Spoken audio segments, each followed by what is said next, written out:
How common is it for psychic to be fake? Can you tell? Honestly, I think it's relatively uncommon. But there are people who are truly, really do have the gift that are not great people either. So it's just like any trade, I guess you could say. Like whatever, we have gifts, and some, just because someone's good at being, trading stocks doesn't mean that they're doing it ethically, right? Like they may have the gift to do it, but doesn't mean they have to do it ethically. And I do think that because I get real fired up about hearing people experiencing, having a bad experience with maybe someone who's unethical practicing psychic, you know, tool, or having a psychic readings or mediumship. But I've thought about it a lot, and I'm like, those people do serve a purpose to help us learn discernment, because we need to learn how to follow our gut and our intuition, and to also use critical thinking. Like it's okay to use your beautiful mind to in life. You don't have to like pick one when you're getting into the metaphysical realm of things. So just basically they're not, I wouldn't say they're super common, but it does happen occasionally. So just use your best judgment, and if the message doesn't resonate with you, then you don't have to take it with you. Okay. Heather, you raised your hand first, so I'm going to unmute you. Oh no. I'm trying to find a list of names. So how am I unmuting you? Okay. Okay. Okay, go ahead, Heather. Hello?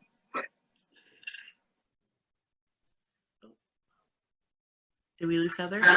She's still there. Maybe she's a ghost.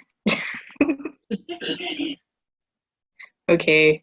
All right, Heather, it shows that you're unmuted, so, well, all right, while we wait on her, I'll ask Jing's question. Does the spirit world get annoyed if we ask the same questions or topics multiple times? Oh, that's a great question. And no, they don't get annoyed. They do understand that if they're a spirit that has crossed over and is, working in the light energy, or wishes to communicate in, in a, I guess, a positive way, they understand how difficult it is to be on the earth plane. And if it's a spirit and not like, if it's just like a spirit of a loved one or something, and not like a guide or like an angel or something, they can still remember what it's like to have been a human and how difficult it is, right? And so part of our human experience is sometimes doing things over and over and over, and our loved ones and our guides watch us make mistakes and do things that we beat ourselves up for, but actually they mostly see it as us just trying to learn. And I know sometimes people will ask, let's say they go to they'll go on like a psychic reading binge and get like several readings in a row and ask the same questions, but to them it's almost scientific, like they want to see if the answer is consistent or what's different. And that's another way of learning, for example. So no, there's not a judgment from the other side for asking the same question. Hey, Grandpa, this is the 5th time she asked. When is it gonna ever get in their head? I have a few on my post-it note, but like I remember, Jane, you mentioned this before, but let's say that you go to a psychic. There's some psychics that say like, I don't want you to record the session because technology can interfere with a reading. True or false? In my personal experience and view, I don't see any reason why technology would interfere with the medium. Now, could the medium interfere with technology? Yes. I think our energy fields are much more powerful. The other side's energy coming through is much more powerful than any device we have, that we use on a daily basis. So no, I personally do not see any reason why recording something or having a computer nearby would cause that kind of would interfere with the message coming through. To me, I think a lot of times if you hear someone saying that, they're like scared of getting recorded, and instead of them just being authentic and saying, I don't like being recorded, that's just my policy, instead they have to make it sound all like mystical, like, oh, the spirits, they're they don't like the computers, which is just not true, because we use technology all the time. Modern readers use technology all the time to be able to do long distance readings and to be able to do long distance healings. So yeah, that's just like some weird old outdated ploy, I think, personally. So yeah, I don't think that has any truth to that. Just my opinion. Awesome. Hi, Rachel. I know you just joined. So pretty much feel free to ask any questions that you have in the chat box. And if you want to, just let me know and I can unmute you if you want to like personally ask with your voice. Another question is, do curses actually work? Like in witchcraft, and when they put a hex on people, like, does it work in the fact that if you set your intention to want to curse someone, it is going to happen because you're sending that negative energy their way? So this is a very commonly asked question, and because the idea of curses are really scary, right? Like that someone is against our will sending us some nasty energy, and the answer is multifaceted. So yes, you can technically send someone a curse. And yes, it can affect that person, but it doesn't always. It depends. You can't infringe upon someone's free will. So you can do all the magic in the world, and if that person has not like subconsciously or consciously decided to make a contract where they get affected by curses, like they don't have that in their belief system, or they've put energy, they've set certain standards for what can come into their energy field, or it's not in their soul contract to really experience that, then it's not going to have an effect, or maybe just a very little effect. Now, I have seen this happen where if someone's in a really dark place, they're extremely depressed, they're having addiction issues, and they're kind of their defenses are down, their natural defenses that we all have, really without even purposefully putting them up, they can go down a little bit when we are in a dark place or our vibration is lower. And cursing someone is a low vibration. And if your vibrations kind of match that coincidentally at the same time, if someone's sending you a curse, you can line up for that experience, sure. But I find that a lot of times when people try to curse someone, I can't say it's always very effective. And here's the thing is, we don't have to do a ritual in order to inadvertently curse somebody.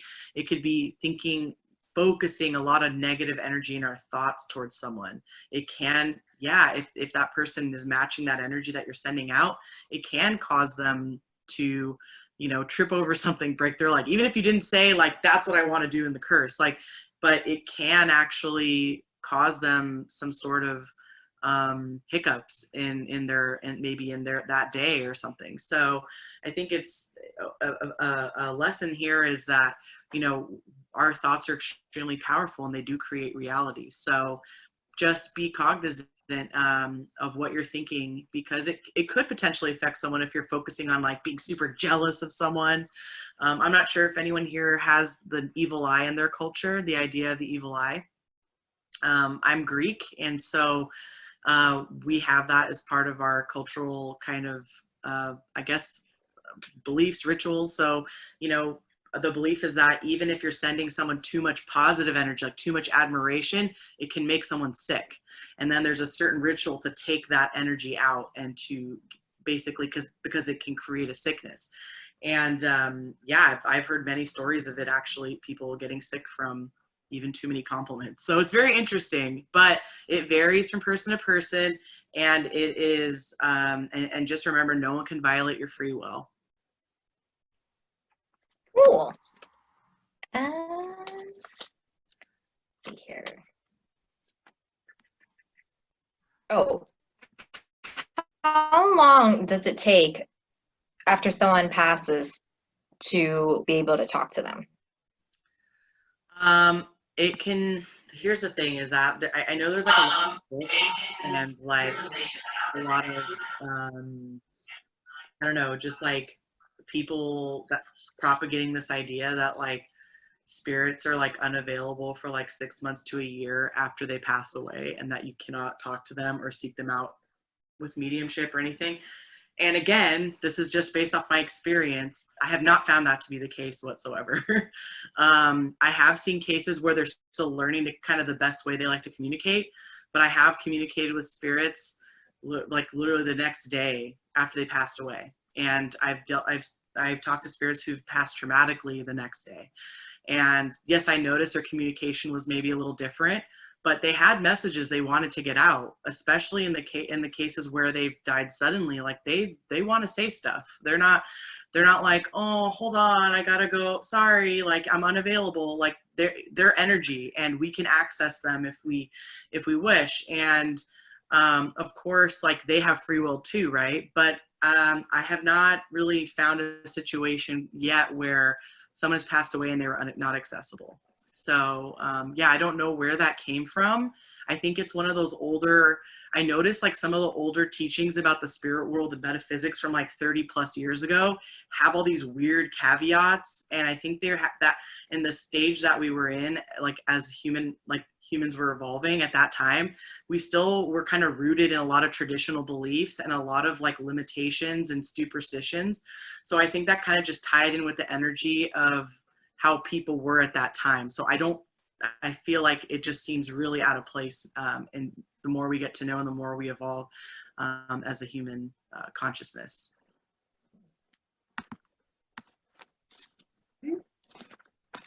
Like a list on my Post-its. And are witches evil? Are they kind of like, are we all witches and we don't know it? Like what's like a definition of them? Oh, by the way, before I answer this question, if anyone is thinking of anything you want to ask, you want to get psychic myth busted, go ahead and type them in the comments if we happen to be talking while you come up with your idea, and we'll get to you.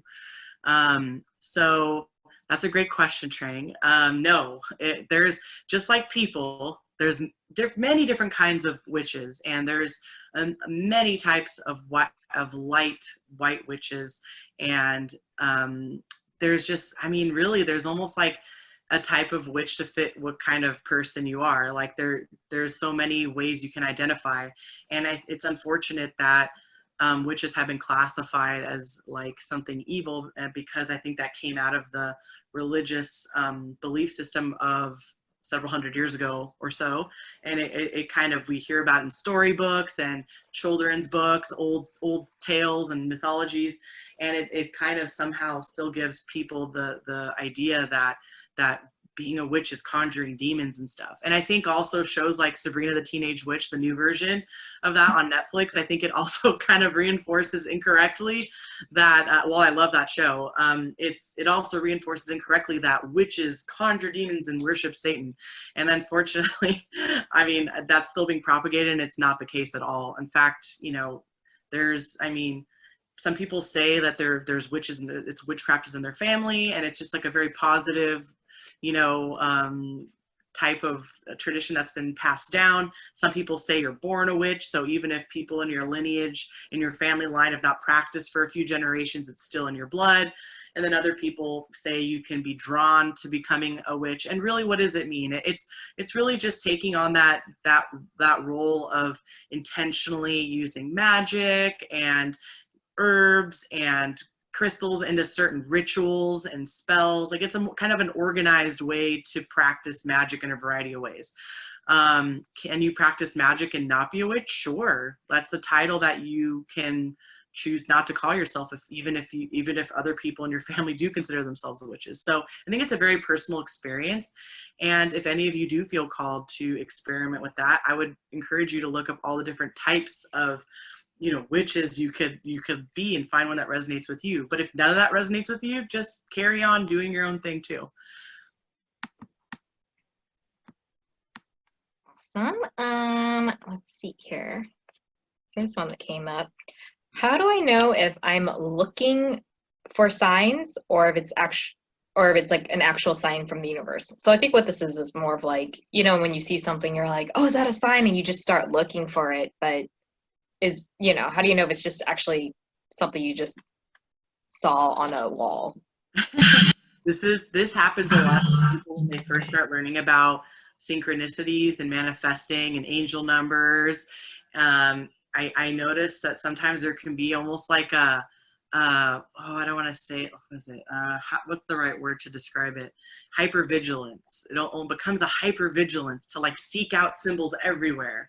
And, you know, you might actually miss the real message because you're identifying every mundane random thing as a symbol from the above. It could be, but by actively obsessing over it, you might actually miss, and you might be distracted by way too many things, so that the things that matter don't stick out anymore.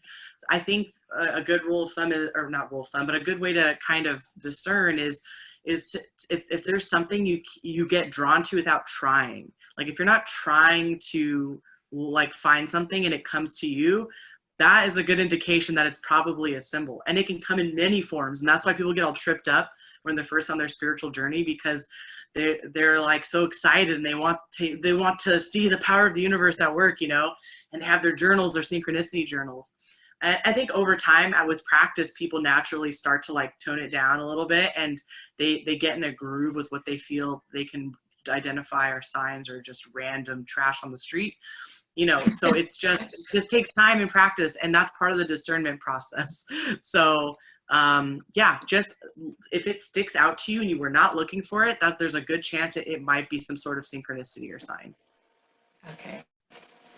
Then Erin has a question.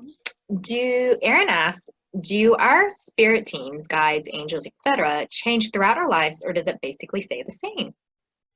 That is a great question, Erin. And a lot of people ask this question.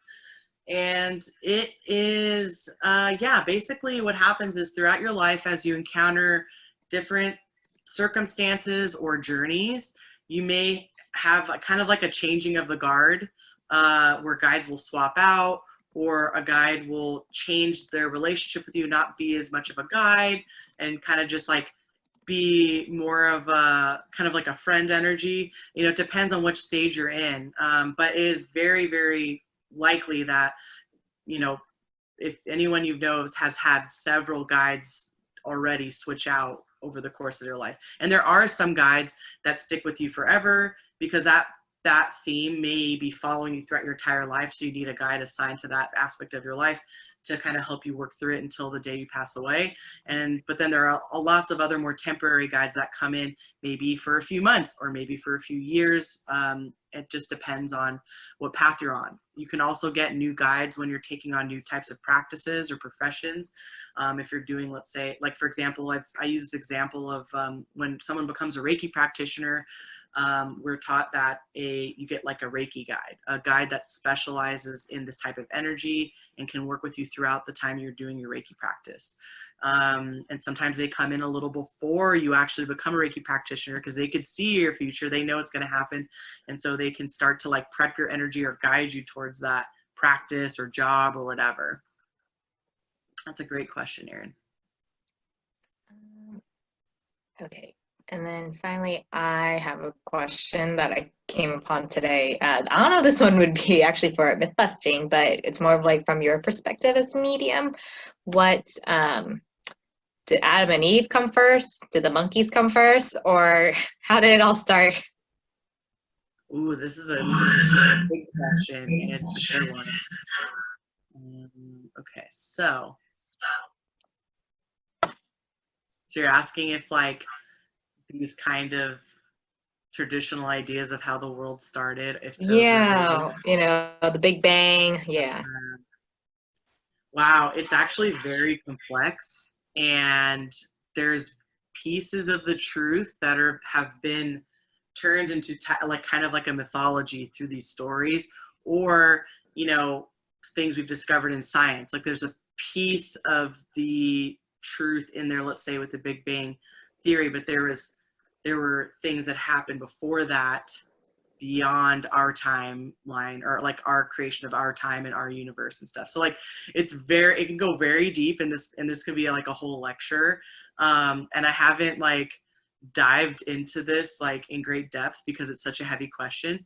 But for today's purpose, let's say that there are some things like Adam and Eve, I think, were a type of explanation for potentially like a prototype humans. But I from what I'm getting, from what I'm seeing, it doesn't appear to be like a literal in the way that it's described in the story, but there's an aspect of it that you could say is true, because there's like human prototypes, male and female prototypes, let's say, created by other beings. So it's very complicated, and maybe sometime we can dive into this in more detail. But yes, a little bit of truth in some of that, but there's a whole huge bigger picture that's way outside of all of it. Okay. Vic wrote a question. Will science ever be able to prove the spirit realm or psychic / medium abilities? And if so, in which direction does science need to go in order to prove it? Ooh, love this question. Okay. So basically, it's already happening, where science is becoming more interested in, because of quantum physics. I think quantum physics has really opened the door to start to understand that these realms that were previously looked over or disregarded. I think quantum physics is really the key to unlocking what we consider the metaphysical, and the scientists are not looking at it. They're not calling it the metaphysical, but it is a realm that does not necessarily obey the same laws of physics as the earth that we live on in this dimension. So they're starting to become even more interested in dimensionality, and even like time travel, and how energies can be in two places at once, and how probability waves collapse to create the path. And all these we can talk about in spiritual terms, where it's like, we can call it manifesting. Well, they're going to call it that there's a quantum analysis of this, which is really like probability fields or something like that, right? So it's happening now, and it's going to keep building. I'm seeing 20 years. There's going to be a lot of more interest and a lot more data collected. And I think that there might even start to be less of a stigma on the metaphysical world because of quantum physics and science in general. So yeah, looking forward to that. Wow. Okay. Annie asks, when we sign up for our new life, as in, I guess, reincarnation, do we know what exactly we are signing up for? I'm just wondering why some people have it easier than others. Oh my goodness, I ask myself that almost every day. Yes, this is an amazing question, Annie. Thank you for asking. Yes, we do know.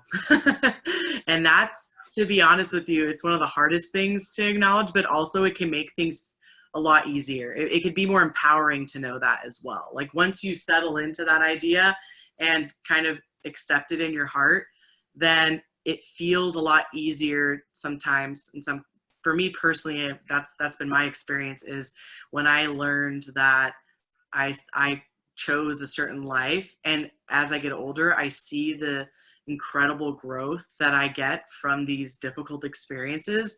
I start to embrace it as, wow, I chose a tough life, but man, is it giving me a lot of wisdom, and man, is it giving me a lot of soul growth, and I would not, change anything about it, even though some of the things were really, really, really hard. It starts to make it feel more of like a partnership, like in your life. So yes, you do pick it. You do have free will in between, and you can see those probabilities from your free will as well. But there are certain things that are kind of destiny markers throughout your life. And then there's in between periods where you can kind of bounce between free will as you get to the next destiny marker, let's say. So yeah, you do pick it, but I would encourage everyone to become a partner in that path and in that journey, instead of feeling like a victim to the journey. And it's definitely much more healing and empowering when you can start to settle into it that way. I'm going to ask a question to piggyback on that one, but so usually, like for the really people that go through a lot of difficult things, does that mean usually they are an advanced soul because they signed up for this because they're like in the afterlife, obviously they're like, I'll sign up for this because I can take it, and if that's the case, what are some, I would say, celebrities or well-known figures where you think they are advanced souls because they've just gone through so much, but because they're advanced souls, they signed up for it? Yeah, great question. And I do have an example. But first, yes, they do tend to be old souls, or they can be ETs, like ET souls, extraterrestrial souls, star seeds, or whatever you want to call it, from another planet or another dimension that, want to learn the Earth experience, and they might load up on lessons. And a lot of times the star seeds are also wise as well, having been through maybe several different formations, like have evolved through many different life forms and all this other stuff. And then also, yes, a lot of times they're healers, and a lot of times healers are old souls, and in order to be great healers, they have to go through some pretty terrible stuff sometimes. So it's not uncommon to see that correlation between that potential in their life path of them being a healer or a counselor or something like that and having a really hard life. So yeah, like I have mad respect for the souls that, wanted to get a lot done in this life. It's kind of like a fast tracking to put a lot of hard things in one life. It definitely fast tracks your soul. You can definitely spread it out and have, average life here, difficult life, average, whatever, but some souls definitely pack it in. And so, but just know that that will help you evolve. It gives you the potential to evolve to a much higher level, much faster. So that's the positive side of it. And an example I would give you is Anne Frank. That's the example they wanted to give me today, is Anne Frank. She's a really good example of an old soul that chose a very difficult existence and grew a lot from it. Wow, yeah. So that means like when she reincarnated, let's say she reincarnated in this lifetime, does that mean she's gonna have even more difficult life than last time, probably just to keep growing and growing as a soul? It depends. It's really a custom for every soul chooses a different path. But yeah, a soul can take a break. It can come and take a break. They can keep loading it up. It's not uncommon to see people with several recent past lives that were difficult. But they also, I noticed, they're very deep souls, very wise. So yeah, you could fast track yourself by having several hard lives, but there's a lot of beauty in those lives if you know how to find it. It doesn't have to be all tragedy. In between those lessons is like a beautiful flower, waiting to be picked. So that's another way to look at it.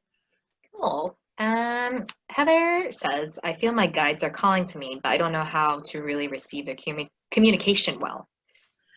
Oh, yeah. This is another question that a lot of people wonder about. Like, okay, so I know I have guides, but how do I talk to them? And one of the things I tell people is that you have to start by understanding that the way you receive communication from the other side, and just in general, like the way you interpret your body and your mind and your consciousness interprets energies or interprets psychic messages, is going to be very different from the next person. And so it doesn't always have to be clairvoyance. It doesn't always have to be seeing things and seeing visions and having premonitions. It doesn't always have to be hearing a voice in your head. Oh, that must be my guide. It could come in the form of synchronicities. They might communicate with you like using synchronicities, like they might give you a number that shows up everywhere, or you might hear a similar theme that different people are saying throughout the same week. You're like, what is going on? They could speak through other people to you if they think that that's a better way you can respond. It depends on what your interests are too in life. So if you have a certain interest in something, let's say you're like, I'm going to use this as an example because I'm a big sci-fi nerd. Let's say you're a big sci-fi nerd, they're going to be like, oh, we got some movies lined up for you to teach you to communicate with you through, or we got some shows or books to give you messages through. And when you read or watch these things, or listen to these things, you might suddenly feel a connection, like a deep connection with that information, even though it might be like a fantasy movie or book or whatever. Pay attention to that, because that's a great way for them to give you messages, is through things you're naturally drawn to and interested towards. It makes it easier for them to communicate with you. So I would encourage you to explore the way that you like to receive information just in your day-to-day life, and pay attention, ask a question, and see how it might show up in your surroundings and in the things you interface with on a daily basis. And then you'll start to see the patterns a little more. It's awesome. Jing asks, how does it work that we can still communicate with our ancestors, but likely their souls may have already reincarnated again? So I guess it's kind of like if my grandpa is already reincarnated. Yeah. Okay, so this is a really, really good question. You broke up a little at the end there. What did you say at the very end, Trang? Oh, I think I said, like, for example, how if my grandpa already reincarnated into this life, how can I talk to him? Yes, I actually have a personal example of this, where there's a family member that has reincarnated in my family, but I can still communicate with their consciousness, like their soul. Because here's the thing, and this is where it gets a little trippy, so bear with me. So on Earth, we experience time as being a linear, like, straight line. There's a past, there's a present, there's a future. But in other dimensions, that doesn't exist. There's not that level of organization to it. Yeah. So all of those versions of you are existing at once: the past lives, the present, the future lives. The oversoul is there. You can tap into that oversoul at any time in another dimension. Your higher self, that higher self, there's always a version of you in another dimension you can tap into. Or and that's the cool thing, is that, like, I used to wonder that too until I started practicing professionally as a medium, and then I was like, wow, cool, I could still talk to different versions of this consciousness by specifically requesting that version and tapping into it. So I've even seen people, like, communicating with incarnated people that they know, like their higher self, while they're living. Like, they can talk to that person's higher self, and the other person will have no idea that this whole bond or like connection is even happening. So it's really trippy. Yeah. So I truly believe, as a medium, from my experience, that and that's why I don't really buy the whole thing, like when mediums are like, no, they're not here, sorry. The reason, because there's always a version of them you can talk to. There's always a version somewhere in another dimension you can tap into. Now, I will stipulate that it could potentially be that they're not picking up on that person's energy, because maybe they're not a good match energetically as a medium for them. That I have seen happen, where they're just not quite meshing with their style, or their energies are just not really great match, and another medium might be able to be a better match for that particular soul to communicate with that soul. So that's where I think people have mistaken that problem that can happen with saying, well, if they're just not available, sorry, don't get your money back. Have a refund. Yeah. Wow, that's so weird. So is it kind of like, I'm trying to, like, make it easier for, like, us to understand. So do I have, like, a duplicate version of me and, like, planet Mars, maybe dimension Mars, or, where it's maybe not, it's part of my soul, but a different version of myself? Is that? Yeah. Okay. I also think if you want to talk to the version that knows everything, talk to the higher self, or talk to the oversoul that manages all the incarnations at once. I would just go straight to the top even. And that. Oh, so you can talk to, like, my old self, like my past self in I guess in what we would think on the earthly realm, like in the past, because obviously in the afterlife there's no. Yeah. Okay. Or the version of you in another dimension. Yeah. Right. So how many, like, versions of us are there? Is it like hundreds, thousands? It can be innumerable. It depends on the person, but yeah, it can be innumerable. It can be, well, to our minds at least, it can be innumerable. It could be thousands. It could be hundreds. It just depends on that individual soul's journey and the types of incarnations and the volume they've chosen. Another example of this, which I was working on a video for this, and I will eventually get it out, I just didn't like the way it came out, so I might re-record it, is about accessing crystal consciousness without crystals. It's the same concept. So if you cannot afford to buy a certain crystal, like, you can access the collective conscious of that crystal instead by requesting the connection, by meditating or whatever. And so you could say like, oh, I can't afford this I can't afford this like rare crystal, but I want to be healed by I want to learn to work with its energy. You can use this the same principle to go to the highest level of the crystal conscious that manages all that type of crystal, that soul family of that crystal or whatever, and you can access the information that way without actually having the crystal in your possession. So it works in a lot of different ways that is exciting to explore with time. Jing just kind of like asked a question for the current topic. So can you do that in your mediumship readings? Talk to to our higher selves. Yes, I can. And I might not do it for people who are not like in your family, or, it's just like, I don't want to breach their privacy, but yes, I can do that in a reading. Great. Annie asks, why is it wrong in some religions to be a psychic/medium, and do psychics/mediums follow a religion? Ooh, that's a great question. Okay, so this is the thing, is that psychic mediums were not always subjected to scrutiny and being called witches and all this other stuff, and being harmed because of their abilities over the years and banned from certain schools of thought and whatever. The reason really we're in history where I've seen the kind of split happen, because psychic mediums and healers were embraced in a lot of ancient cultures and lifted up and seen as an essential part of the community. But what happened is, I see when Christianity came to all these different areas of the world and the missionaries came, that's when I see the breakdown of the understanding of that part of the community. We all have our different roles in the community, right? But that particular job in a community or gift was a threat to a religion that wants you to basically become very humble, get rid of all of your almost like your sense of power, and to only look to this particular source of a source of energy or whatever for everything. Like, you have to ask it for everything, and everything you're doing is wrong if you don't do this and ask for forgiveness. So it kind of changed our energy. And I'm not saying like religion or Christianity is bad or anything, but it's just historically, that's where I see the break happen ancestrally, like where this started to go downhill, like the witch trials. That's a huge example of that.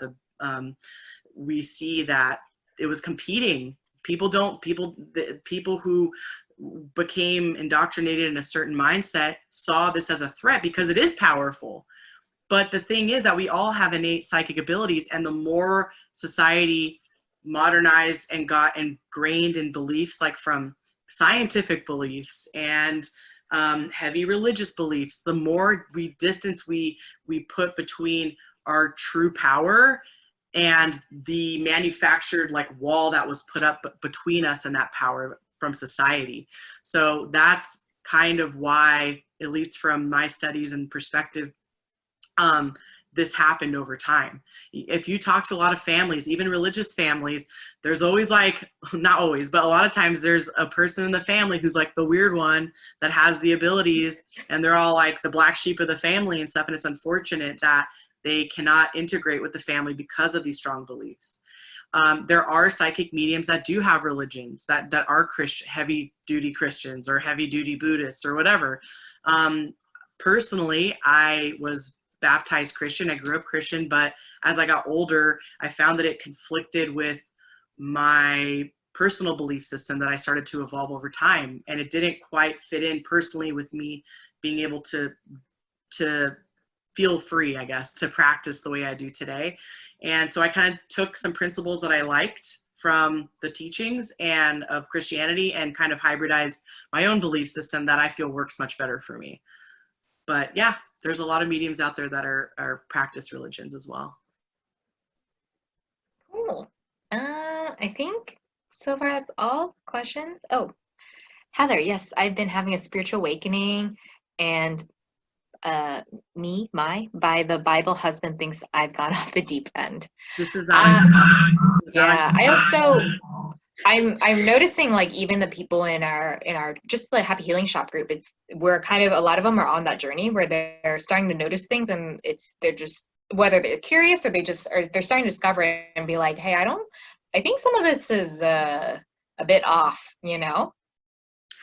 Yeah, it's very natural to have an opportunity to want to explore like a belief system, because a lot of us have been kind of brought into a belief system from the time we were born, or we were brought into a family with no belief system, and then we go on a journey trying to figure it out. But I think everyone in their life should take a moment to understand if that belief system really suits them or not, and if they really are happy within the realm of that system. And I also always encourage people to pick and choose and create your own belief system from many different religions, because sometimes one has something that you wish this one had, and you can just plug it in, and there's nothing wrong with that. And I think fundamentally understanding that there's no, Trang, you were probably going to ask this one, I imagine, because we talked about this another time about heaven and hell, like understanding that there's no judgment. You're not going to burn in hell for choosing your own belief system. You know, the God is not a judgmental being, energy. There is no judgment, and so there's only learning along the way. So you're not, and I've literally never seen anything about a hell in all the time I've worked with the spirit world. There's really just several dimensions of the other side. Really, that's it. And you're not gonna be harmed because you choose to use your God-given gifts of discernment and rationale and spiritual power to live a life that's more suitable and makes you more happy. Oh, Heather's like, exactly. Yes. Yeah, because I remember reading a newspaper article, not newspaper, because it's not just online article, about how the world is going through a spiritual awakening. So is that something is happening again, like with the quantum physics in the next 20 years, where you're like, it's all going to be much more accepted? Yes, absolutely. Even from year to year, I notice, no pun intended, but a quantum leap, it seems, of consciousness shift. Even between year to year or a few months apart, I'll see this, and you could just kind of track what society's interests are and what are the articles being written about. Where is society's attention focused on? What are people asking questions about? That's a good indicator of what direction humans are ready, like what level of knowledge humans are ready to evolve to. And so you're going to see, even just a few years, even just a year from now, there's going to be a lot of leaps going forward into understanding these realms and finding interest in demystifying and desensationalizing this realm of knowledge as well. Heather asks, what do you think of shows as the Dead Files? Oh, okay. I've heard of the Dead Files, but is it a fiction show, or is it like a hauntings show? I'm going to Google this. I watch I don't know it either. Ghost shows. Like, I watch a lot of ghost shows, haunting shows. Detective and a medium combine their sixth senses to investigate haunted locations where a deadly crime was committed. Oh, this is a reality show, right? Looks like like it's a real live action, 12 seasons. So it looks like a series. I think I've seen this. I think it's a drama.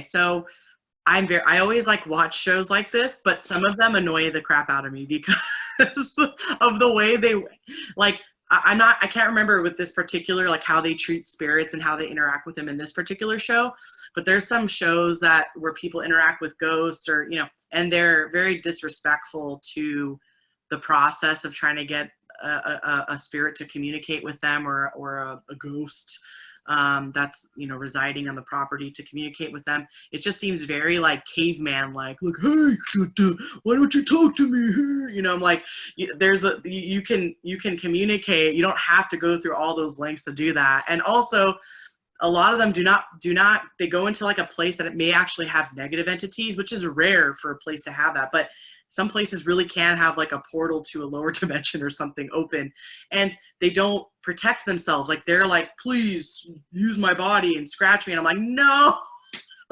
you gotta put some distance between yourself and the practice, because it's really unsafe over time, especially if you're dealing with darker entities. They can follow you, they can harass you, whatever. Like you want to just, as a precaution, if you're working with a lot of different places, to put a shield up or put a distance up. Now, there are shows, yeah, like Heather, like you're saying, there are shows that are more of like investigative in nature, where there's like very practiced mediums and psychics that go in. They're very respectful and they understand the other side, and they kind of have their precautions and all that. I love watching those shows. I especially love the ones where they are investigating like a crime, like where no one can solve it, and they bring in like a psychic medium and they're able to get like kind of reinvigorate a cold case. Like I really enjoy those a lot. And yeah, I definitely prefer those over like the ghost hunter ones, even though I still watch the ghost hunter ones. Yeah, she said, I just wonder why everywhere she goes is so negative, as in, I guess, the medium, the character that plays the medium. So only for entertainment purposes. Well, you and I both worked in entertainment, so yeah. there's a lot of dramatic. Here's the thing though, and this is why I to be honest with you, I don't see myself having the desire to be on a show like on a big network, maybe a more independent type thing, because to me it's just, they're going to ask you to do things to make things more dramatic, and to me it's just inauthentic. And maybe the medium is going into the show having good intentions, but they sign a contract and that's it, and they have to kind of do what they're told, and it kind of creates probably not the best environment for the medium to like be their authentic self. So yeah, there's some drawbacks to being on a show. And yes, some people do want to work with the darker energies, and they will just seem like they're always having dark energies around them, where, and for example, in my reality, I don't experience that. I see all kinds of beings, but they're not like of the denser realms. And that's because I don't set that intention to do that kind of work. You got some good questions that came in, I think, based on this topic. So Aaron asked, have you ever helped solve an unsolved crime? Ooh. Oh, that's a good one. That's something I've always considered doing. Like, I've actually gotten information about unsolved or like missing persons people before, but I was like, I'm not ready to dive into this, so I just kept it to myself. Like, for example, one time there was a local girl that went missing. This was many years ago, before I was a practicing medium, and I kept seeing signs with her picture all over the place, missing, missing, missing. No one knew where she was. And suddenly, one evening, I just got this vision of her car going down this dark, windy road, and it just went right over this big cliff, and it just kept tumbling down. And that played in my head over and over and over and over. And the next day, they found her car in the exact place I saw it, like over that cliff, and the road was exactly as I'd seen it, and the exact thing had happened. But it's really a whole other step to start like saying, hi, please put all your worries about the metaphysical world aside. Let me help you. Like, so maybe one day I'd be willing to do it, but it's something I'm definitely interested in. All right. Annie asks, is it wrong to have a show such as Long Island medium Teresa Caputo? And how do you feel about her? This is another good question. This is, I mean, it's not wrong. No, it's not wrong, but I do kind of wonder or feel actually that a lot of these shows it creates a certain showmanship tendency to like play up the showmanship, to play up the drama. And it kind of bugs me, because it kind of misrepresents like what it is to be a medium, and how many dimensions and how many different kinds of mediums there are. There's not one way to be a medium. I remember when I was first trying to discover like my gifts, I remember being drawn to watch that show because it was one of the only ones around way back when. about mediums. And I remember just like not really liking her very much. Like I didn't like her energy. It didn't like resonate with her, but it was like one of the only ones around. So I was fascinated. And I think it has kind of created a stereotype, and it's kind of created this kind of reinforcing outdated ideas about mediums. So I think shows that are made by large networks are not always the best, like for mediums who want to be like moving mediumship forward for everyone. But it's not wrong. It's not, I'm not judging them for doing that. Do you feel like also because of that, I feel like this is similar to how chefs feel when they're on like cooking shows and they're like, this isn't real. Like part of but in a way, at least it brings awareness to people and like now they know how to cook steak the right way, So do you feel like in a way, even though let's say like she was one of the few shows that you watched or that was available, like it brought maybe awareness to other people that are like, hey, I think I have those gifts too. And in that sense. It brought awareness at the time. I think now that show is completely outdated and would not fare well if it was started today. And the other thing too is that it really misrepresents it makes mediums look like they're just flagrantly going out there and like stopping people in grocery stores and giving them readings, which I don't even think is ethical, to be honest. Like it just because Teresa Caputo does it doesn't mean it's ethical, authentic, or for everyone's highest good. It makes a good show.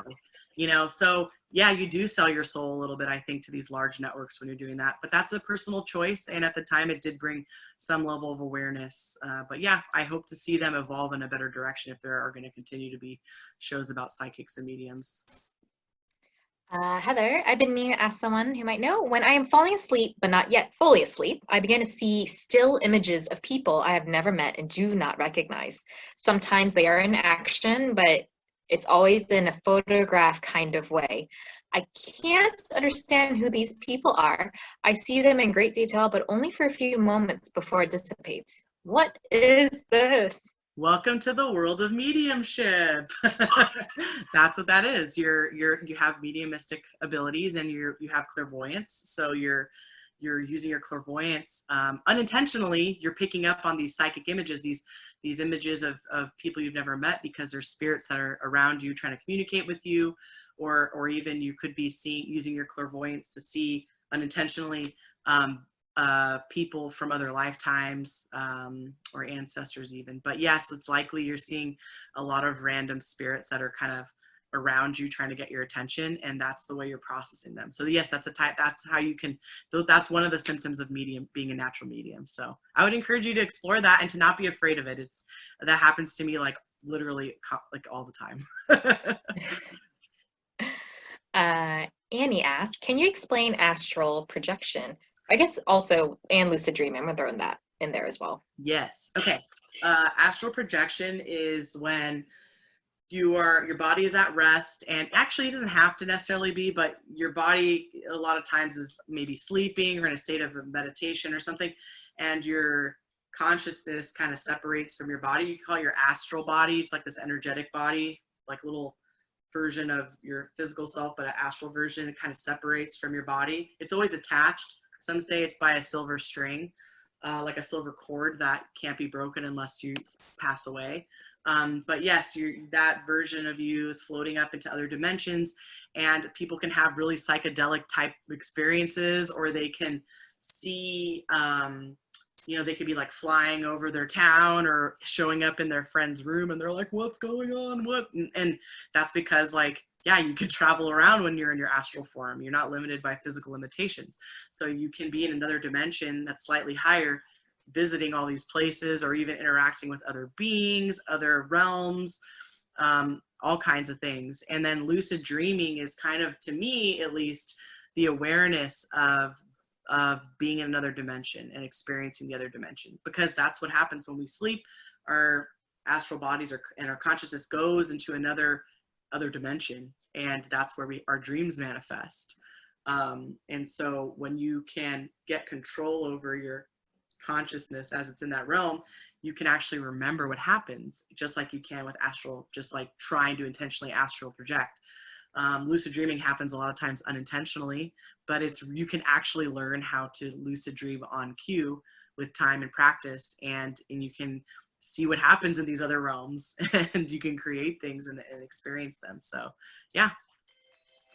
I'm going to rewind a bit for Vic's old question when it talks about science, and you talked about quantum physics, and this one I found online where it talked about I think scientists or whatever, they discovered something like a black hole, but where things go left is right and down is up, like everything's opposite. So are we going to see more of those coming in? So just as part of that, like for us to be scientists to be more aware of it, or like why is it coming now? Is that black hole dangerous? I just kind of want to know what is more about that black hole, if you know anything about it. Yes, so things like this are going to show up a lot more. So there's things like that. What I'm seeing is that there are several different types of unidentified features like that floating around in our universe that are results of different densities of. This is gonna get real dirty, guys. It'll like kind of like the time space. You can call it a fabric. I know that's really stereotypical, but I don't know how else to describe it. There's different densities of time space fabric, and it can create different forces acting on that area, which can create vortexes, black holes. It can create wormholes or whatever, portals to other dimensions. It can create what do you call it, anomalies that don't follow the rules, you could say, that we've established that we think are the rules of physics. So yeah, there's going to be a lot more of that because our instrumentation is going to become more sensitive to be able to pick up on that stuff. It's always been there. There are some times, and this is getting a little more out there, there are some times where we might pick up on remnants of another, let's just say extraterrestrials. They might have actually influenced a certain region and architected it a certain way for their purposes, and we might stumble across a remnant of that, for example, in our world, and also maybe in space or in other parts of the void that we end up like venturing into. So that's definitely going to show up more and more. Great. Actually, someone just texted me saying there's actually some questions on Facebook. So I'm just hopping on right now. Okay, someone asked, Gretchen, as I'm spending time opening up to my more esoteric beliefs and aligning with my higher self, can you give some guidance for finding my purpose during this great awakening? Ooh, that's a good question. And this can be answered for all of you here today, tonight. Try not to get weighed down in what people say you should do on the journey. There's a lot of videos and Instagram posts and the TikToks and all stuff out there kind of spewing out all this different, you should do this and you could be that, and and it's very distracting, and it can prevent us from actually going inward and discovering our inner universe. Instead, we're trying to fit ourselves in boxes that other strangers are telling us we should fit in if we're this or that.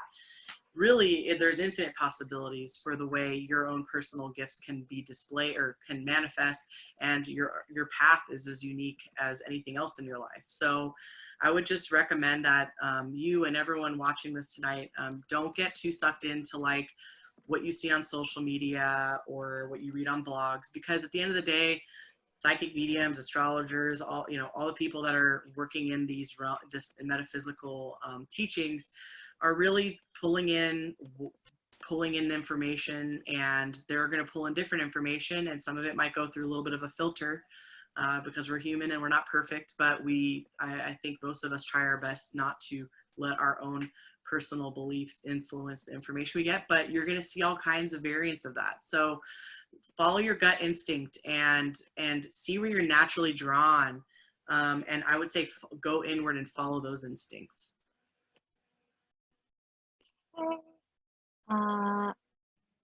Then Romel, I'm sorry if I butchered your name. Do you think people can be beacons for spirit without realizing that they have any medium abilities?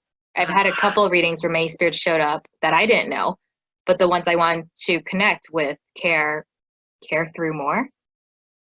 Okay, probably came through more. Okay. Yes, you can be.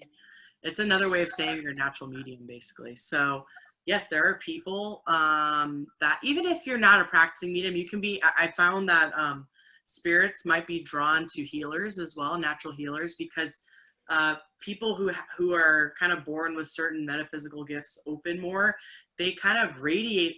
I notice their energy fields are kind of big, you know, and they have a lot of power coming off of them.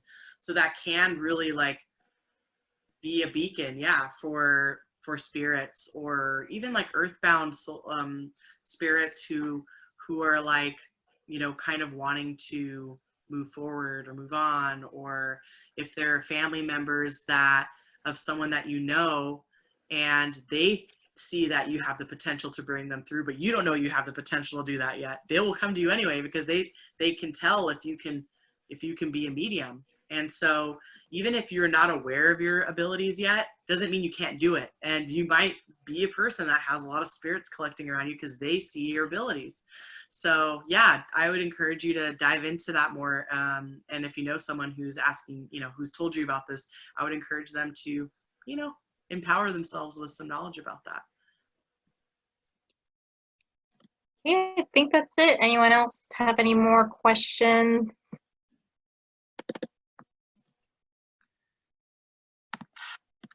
I'm just checking because I know Facebook has like a 20-second delay. We have one from Heather. Oh, how do you tell the difference in residual energy and versus an active spirit? Oh yeah, this is a very good question. We've got so many good questions tonight. Residual energy, I actually don't know. Yeah, so sometimes when you know, let's say a sensitive goes into a space, or even like you hear those stories about families moving in and like there's like a haunting that's like on the same clock and it repeats every single night or whatever. That's what you can call like a residual haunting. And that's not like, there's not like spirits there actually haunting the place. It's that the land, let's say, or the house or whatever has recorded a certain strong energy pattern from, let's say, the previous inhabitants, and is playing it like a like a recorder over and over and over, but it's not intelligent. You can't really communicate with it because it's just energy that's stuck in that space playing over and over. Whereas in a spirit, like an intelligent, they might call it like an intelligent haunting in the ghost hunting realm. I don't know if I'm getting that right, but it's when you can actually communicate, talk to, ask questions, ask for their history, get yeses or nos, like from a spirit that has chosen to stay in that location instead of crossing over. So yes, you could definitely tell the difference. Like I said, if things seem like they're repeating on a clock, if you're living in a home that you think might be haunted, and there's always like every night, like, or every morning or whatever, there's always the same noise and stomp and sound and voices, it could be replaying something from the past over and over that's not actually intelligent. And a lot of times those homes might have a little vortex in that area where it's built, where you might actually even be accessing, when this is a little trippy, guys, but you might actually be accessing potentially like other dimensions of that, of reality, or you might be experiencing just another dimension that's like a copy of that one, where other energies are still intelligently playing around. So but the basic difference is that active spirits, or like intelligent hauntings, are where there's actually a spirit that is their consciousness is intact and you can talk to them, whereas residuals more like energies stuck on a loop or playing over and over and over.